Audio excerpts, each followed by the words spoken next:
आप देख रहे हैं डार्क फाइल्स। तो चलिए बढ़ते हैं आज की इस कहानी की ओर।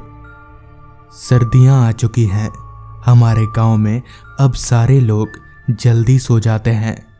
लोग रात में कम ही बाहर निकलते हैं, मगर हम यानी मैं और मेरे सारे दोस्त, हम लोग अलग हैं, या यूं कहें तो हम लोग कभी नहीं सुधरेंगे।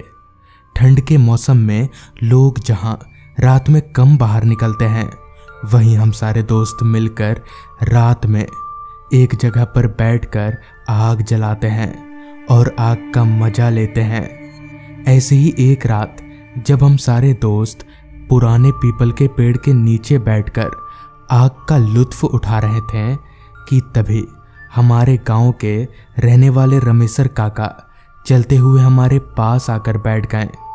रमेशर काका की गांव में काफ़ी इज्जत है, हम लोग भी उन्हें काफ़ी इज्जत देते हैं। तभी रमेशर काका बोले, और बच्चों, आग का मजा लिया जा रहा है? हम सब ने अपना सिर हाँ में हिलाया। तभी मेरे एक दोस्त सोनू ने रमेशर काका से कहा, काका, कोई अच्छी भूत वाली कहानी बताइए ना, आप तो कितनी सारी कहानियां बोलते हैं। इस पर काका ने कहा, कहानी? पर अब तो रात बहुत हो गई है, अभी अगर शुरू करूंगा तो काफ़ी रात नहीं हो जाएगी? अच्छा चलो ठीक है, सुनाता हूँ। ये कोई बनावटी कहानी नहीं है, बल्कि हकीकत है जो मेरे साथ सच में हुई थी। इतना कहकर काका ने कहानी शुरू की। बात आज से तकरीबन 35 से 40 साल पुरानी होगी। उस वक्त भी ठंड का ही मौसम चल रहा था। तब गांव में मेरा एक बहुत अच्छा दोस्त हुआ करता था। उसका नाम था भोला। भोला और मैं, हम लोग बहुत दिनों से कहीं घूमकर आने का प्लान कर रहे थे। तो हमने सोचा क्यों ना झालग्राम भोला के मामा के यहाँ से होकर आया जाए। भोला भी वहाँ जाने के लिए तैयार था। तो अगले दिन ही हम लोगों ने अपने गांव से झालग्राम जाने वाली ट्रेन पकड़ ली। झालग्राम हमारे यहाँ से काफ़ी दूर था, तो जाहिर सी बात है पहुँचने में समय लगेगा। तो हम लोग आराम से अपनी मंजिल का इंतज़ार करने लगे। दोपहर के 3 बजे यानी लगभग 5 घंटे का लंबा सफ़र तय करके हम लोग झालग्राम स्टेशन पर उतरे। भोला के मुताबिक स्टेशन से उसके मामा का घर थोड़ा दूर है, तो रिक्शा का सहारा लेना पड़ेगा। जिसके बाद हम दोनों रिक्शा में सवार हुए और चल पड़े मामा जी के घर की ओर। जैसे जैसे वक्त बीतता जा रहा था, वैसे वैसे ठंड में और भी इजाफा होता जा रहा था। सूरज की किरणें मध्यम पड़ चुकी थी। धूप ठंड से बचाने में अब नाकाम साबित हो रही थी। चलते चलते रिक्शा ठीक एक घर के बाहर रुकी। शायद यही भोला के मामा जी का घर था। एक तरफ से भोला और दूसरी तरफ से मैं रिक्शा से नीचे उतरा। हम लोगों ने रिक्शा का भाड़ा मिटाया और घर के दरवाजे की तरफ जाने लगे। जिसके बाद भोला के मामा से मुलाकात हुई। मामा जी हम दोनों को देखकर काफ़ी खुश हुए। मैं तो उनके यहाँ पहली बार आया था। भोला भी लगभग 4-5 सालों के बाद ही आया था। अब तक लगभग अंधेरा हो चुका था। झालग्राम गांव काफ़ी सुंदर था। चारों तरफ हरियाली ही हरियाली थी और उस गांव में घर भी काफ़ी कम थे, जिस वजह से चारों तरफ बहुत खुला खुला सा था। ऐसे ही बातचीत करते करते शाम कब रात में तब्दील हो गई, कुछ पता ही नहीं चला। चूंकि मामा जी घर में अकेले रहते थे, तो खाना भी वो खुद ही बनाते थे। रात के करीब 9 साढ़े 9 बजे के आसपास खाना बनकर तैयार था। हम लोगों ने खाना खाया और कमरे में सोने चल दिए। मैं और भोला एक कमरे में सो रहे थे और मामा जी दूसरे कमरे में। हम लोगों को एक कमरे में सुलाकर मामा जी जब लालटेन रखकर वहां से जा रहे थे, तो उन्होंने हमसे कहा, काफ़ी थक गए होगे तुम लोग, सो जाओ, कल गांव घूमने जाना।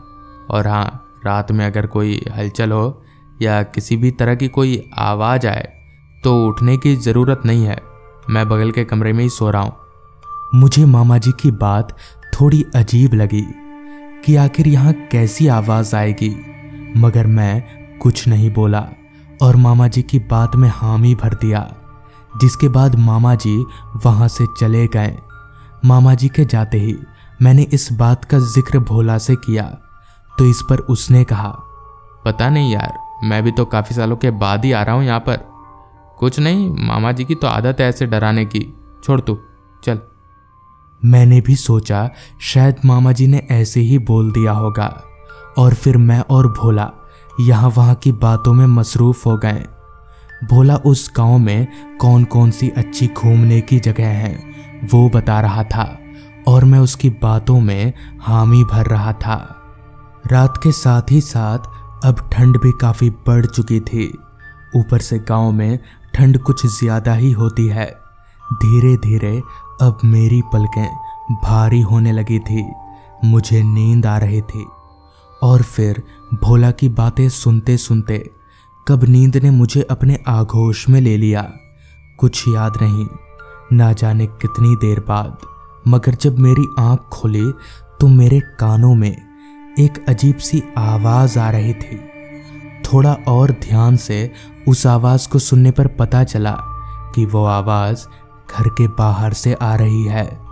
वो आवाज़ ऐसी थी जैसे कोई आदमी जागते रहो बार बार चिल्ला रहा हो। ठीक वैसे ही जैसे कोई पहरेदार चिल्लाता है। पहले तो मैंने उस आवाज़ को नज़रअंदाज किया, मगर जब वो आवाज़ से मुझे सोने में दिक्कत होने लगी तो मैं अपनी जगह से उठा और कमरे की खिड़की के पास गया। मैंने धीरे से खिड़की खोला ताकि भोला की नींद खराब ना हो। मैंने बाहर झांककर अच्छे से देखा, मगर बाहर दूर दूर तक मुझे कोई नज़र नहीं आ रहा था। लेकिन फिर भी वो आवाज़ आए जा रही थी। मुझे बड़ी हैरानी हुई कि जब कोई बाहर दिख ही नहीं रहा तो यह आवाज़ कैसी। मैं चलते चलते अपने कमरे से बाहर निकला और धीरे धीरे घर से बाहर ठंड काफ़ी ज़्यादा थी। अब तक मैं मामा जी की वो बात कि किसी हलचल पर ध्यान नहीं देना है वो भूल चुका था। बाहर निकलकर अभी मैं इधर उधर अपनी नज़रें घुमा ही रहा था कि तभी मुझे ध्यान आया कि धीरे धीरे वो आवाज़ अब मेरे नज़दीक आती जा रही है। अभी मैं यहाँ वहाँ अपनी निगाहें घुमा ही रहा था कि तभी मैंने जो देखा वो देखकर मेरी सिट्टी बिट्टी गुल हो गई। दरअसल ठीक मेरे सामने एक लालटेन और एक लाठी हवा में उड़ते हुए मेरी तरफ आ रही थी। मगर अजीब बात तो ये थी कि वहाँ उस लालटेन और उस लाठी को किसी इंसान ने नहीं पकड़ा हुआ था। फिर वो सब हवा में कैसे उड़ सकता है, मुझे कुछ समझ में नहीं आ रहा था। अभी मैं ये सब देखकर कांप ही रहा था कि तभी अचानक से किसी ने मेरे कंधे पर पीछे से हाथ रखा। मैं तुरंत पीछे पलटा तो पीछे भोला के मामा जी खड़े थे। उन्होंने झट से मेरा हाथ पकड़ा और मुझे खींचकर घर के अंदर ले आए। मामा जी ने पहले तो मुझे बहुत डांट फटकार लगाई और फिर बाद में बताया कि दरअसल बहुत पहले इस गांव में एक पहरेदार हुआ करता था, मगर एक रात बाहर से आए कुछ लुटेरों ने उसे जान से मार डाला। मगर तब भी उसकी आत्मा इस गांव की पहरेदारी करती है।